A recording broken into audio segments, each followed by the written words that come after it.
बिस्मिल्लाहिर्रहमानिर्रहीम। आप देख रहे हैं मीडिया पॉइंट 071।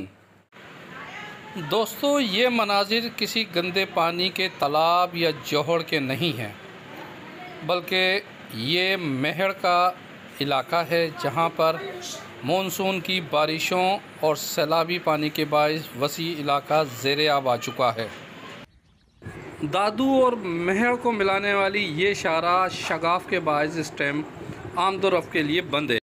वसी इलाके में मौजूद बारिश के पानी में सांप, बिच्छू समेत दीगर हशरातुल अर्ज़ तेज़ी से निकलकर मवेशी इलाका मकीनों को अपना निशाना बना रहे हैं।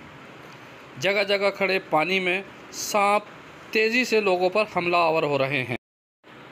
ये मासूम बच्चे बिना किसी खौफ के गंदे पानी में नहाकर लुत्फ़ अंदोज़ हो रहे हैं, जबकि इनके नज़दीक ख़तरनाक ब्लैक कोबरा ये आपके सामने हैं, जो किसी भी वक्त इन्हें नुकसान पहुंचा सकता है।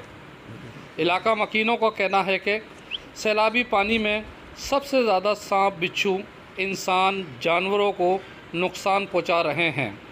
हुकूमत हंगामी बुनियादों पर इलाके में मौजूद गंदे पानी को निकाल कर हमें पुरसकून ज़िंदगी गुजारने का मौका मुहैया करे। परवेज़ ख़ान, मीडिया पॉइंट 071, महड़, दादू।